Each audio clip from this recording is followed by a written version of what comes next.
Hey guys, welcome. We're going to do a lesson today on rate of change. Hopefully it looks a little bit familiar because we kind of already did some of this stuff with our statistics unit and finding the line of best fit.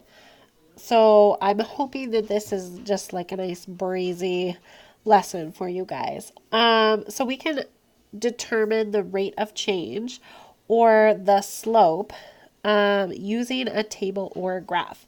Now, when you use a table, what you're going to do is just pick 2 points. And in this case, you're going to pick, like this is 1 point, and this is the other point. Now, what you're going to do with it is put it into a formula. I'm going to give you the formula. Or you can just look on the graph and you can look at your change from here to here for your run and your change from here to here as your rise. And so what happens is our formula is either y2 minus y1 divided by x2 minus x1. Notice that this here is that this is that first point and this is that second point. So make sure they line up. Otherwise it doesn't quite work out, right? Or you can do rise, so the vertical change divided by the run or the horizontal change. It looks better when we actually do an example, so I'm going to do an example. Let's move down the page. Okay, so calculating and interpreting rates of change. We're going to calculate the average rate of change between each pair of points. Explain what the rate of change represents. So we're going to do A first. And I'm going to notice, like one of the things I like to do when I'm given the points is to actually label them. So I'm going to label this one X1, X or Y1,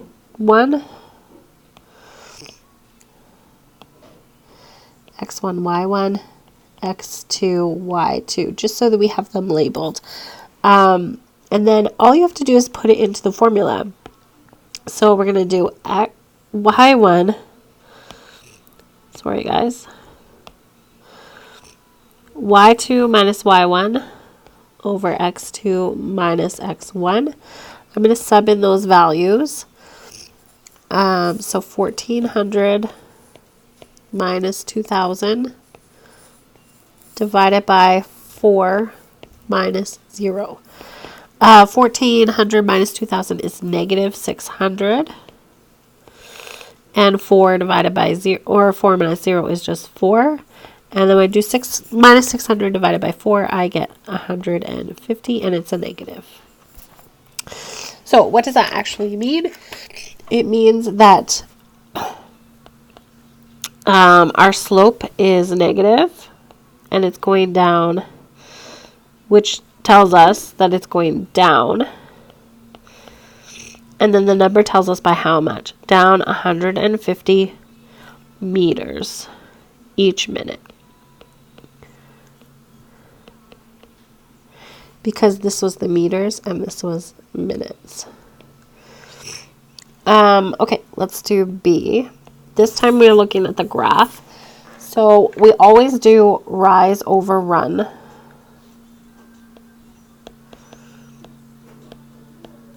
So we're going to do how much did it rise by? The difference is it started at 400 here and went to 700. So the difference there is 300. And the run started here at 200 and went over to 400. So that's a difference of 200. So if I want to, I can calculate what is 300 divided by 200, which is just, so we got 1.5. Now notice this one is a positive, and because it's positive, it means it's going up. So it's going up 1.5.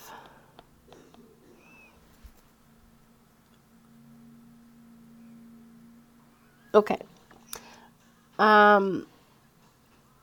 I'm going to move on to the second page. So that's just essentially how you figure out what your rate of change is. We're just finding our slope between 2 points. Let's go on to the next question and we'll look at how do we compare things. So here we have an example. The distance required to stop a car depends on the speed at which the car is traveling. These tables show the reaction distance and braking distance needed to stop a car on dry pavement for given speeds. We're going to calculate the average rate of change between consecutive points in each table. So we're going to do a lot of calculating. And then we're going to describe the rates of change revealed in each table. So, and then we're going to graph them. So the first one, I'm going to do the first one. And what we're essentially going to do is find out what is the slope between this point and this point.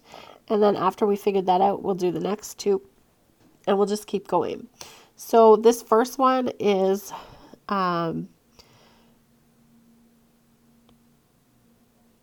2 minus 0 divided by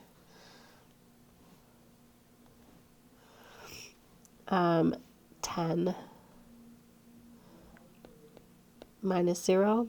So it's 2 over 10 or 0.2. The second one, you do the next set. So you're going to do this set with this one. So 20, oh, I'm setting up wrong. 4 minus 2, 20 minus 10, which is 2 over 10, 0.2. And then I'll do the next set, which is this one and this one. And I'll just keep going. 6 minus 4, 30 minus 20, which again is 2 over 10 equals 0.2. And if you keep going, you'll notice this one's 8 minus 6, 40 minus 30. They just keep getting, you just keep getting 2 over 10, which is 0.2, which actually means that we have a consistent or a constant rate of change because they're all the same. Constant rate of change. Now, that means that when it's constant, it means that it is a line or it's linear. So if we were to graph it, I'm not going to graph it because I think we've done a lot of graphing so far, but if you were to graph it, you're going to notice that it goes up in a straight line.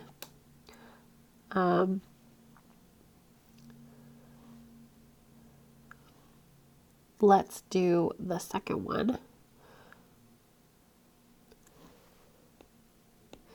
And we'll do the same thing. We'll see what happens when we do these ones. So we'll do 0.5 minus 0.0, 10 minus 0. So it's 0.5 divided by 10.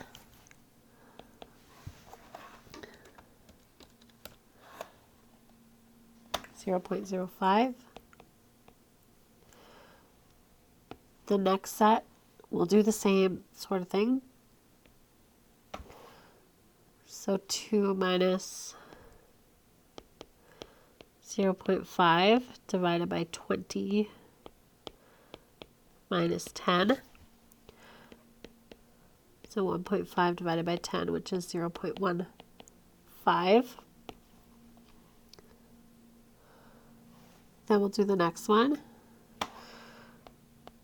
4.5 minus 2, 30 minus 20. So notice this one is a lot different. 2.5 over 10, which is 0.25. And notice how they're going up at different rates.